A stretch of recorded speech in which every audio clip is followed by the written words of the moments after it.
Here comes a new challenger!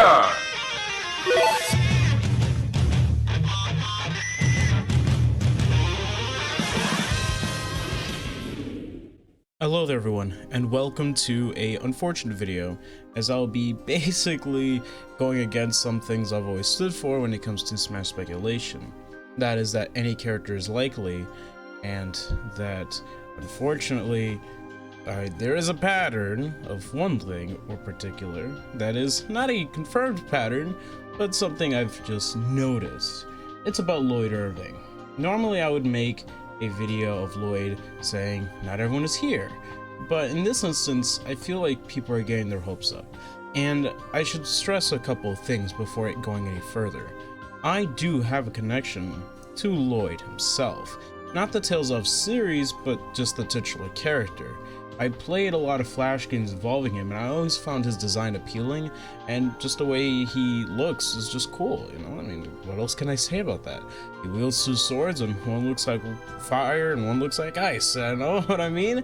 That's what I always saw.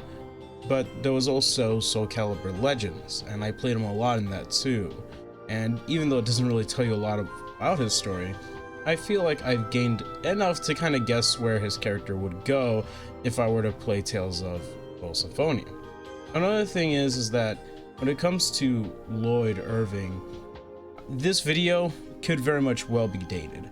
Now, what I mean by that is, I'm not saying a Tales of character won't happen at all, just Lloyd specifically. But if Lloyd does end up becoming a fighter, hey, you know what?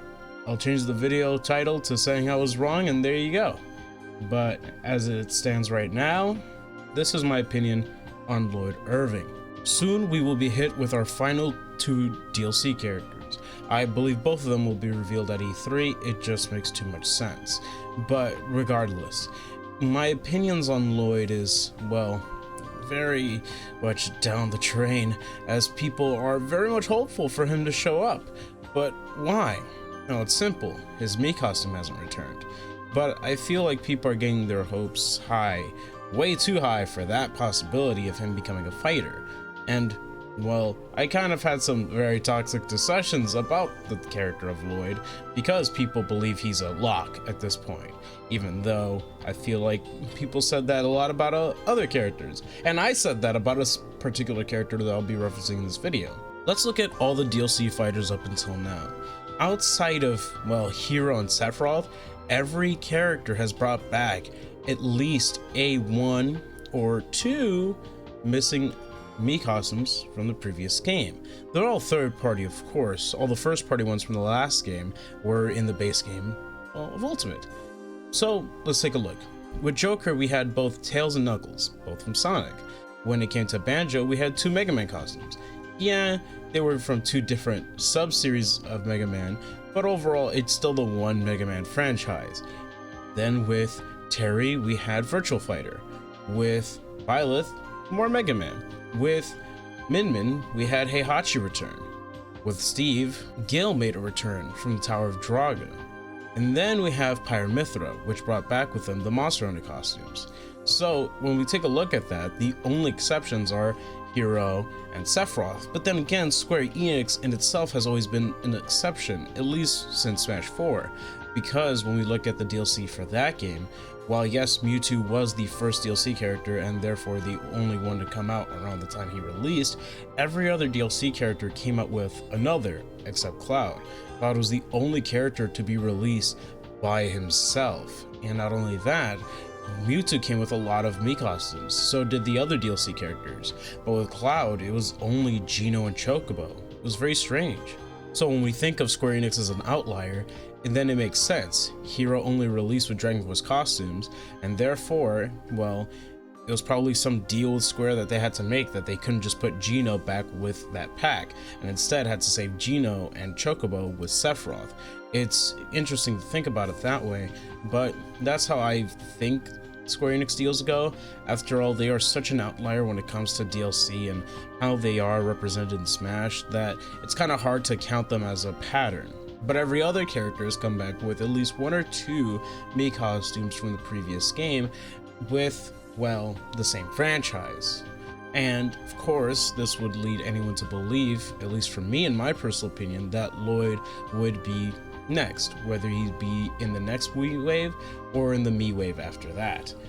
A character that I thought was a shoo-in because he didn't return with a certain character was Heihachi. I thought Heihachi was definitely going to make it because, well, Terry got in, and Terry only got in with Virtual Fighter. I thought if they were going to bring back Heihachi, they would have brought him back with a fighting game character. And whilst they did with Min Min, I genuinely believe that Terry was the only one we were getting. And therefore, when Heihachi didn't return, I thought to myself, then he's a shoo-in. But that didn't happen at all. Heihachi merely returned as a Mii outfit.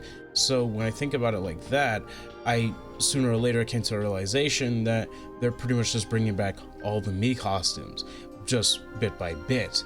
And for me, Lloyd is no different. I know a lot of people may say, well, Gil, Heihachi came in, and then Gil came right after.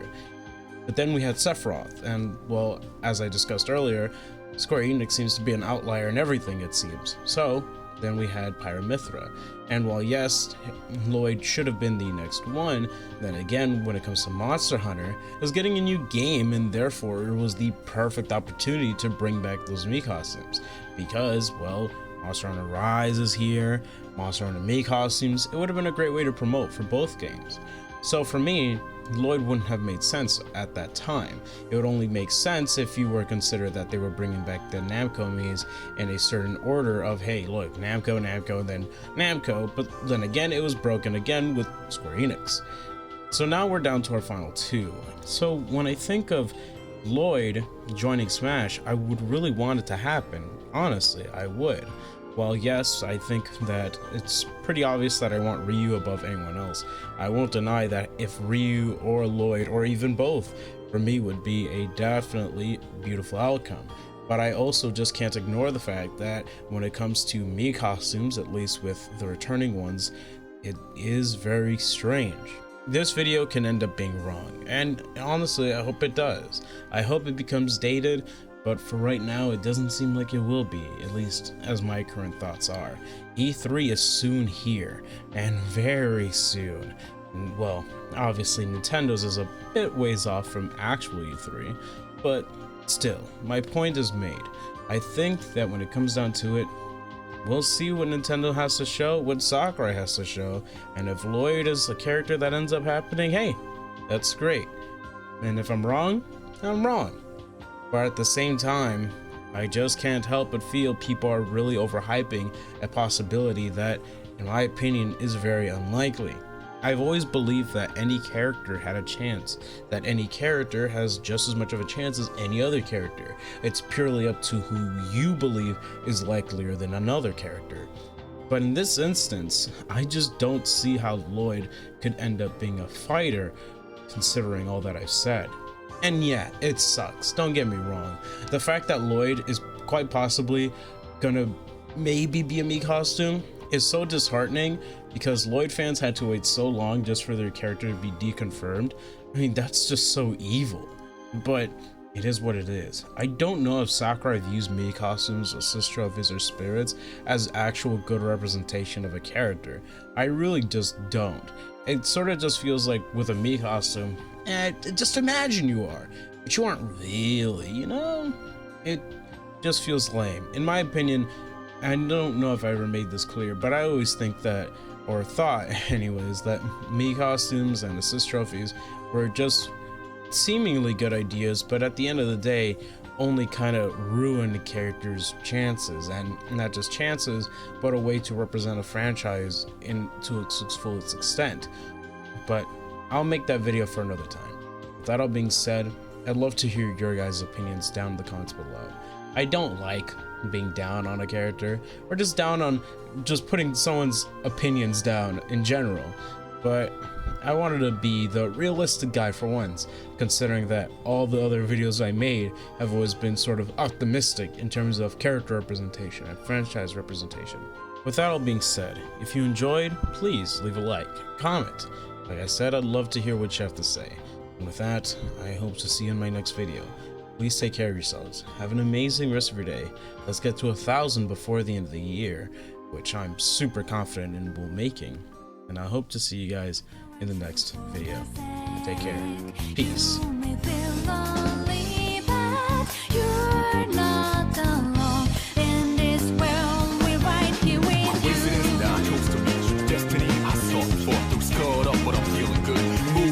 I'm coming through, partner with the tools right. You're the fire, I'm the wind tonight. Burning tread, haha, that's right, baby.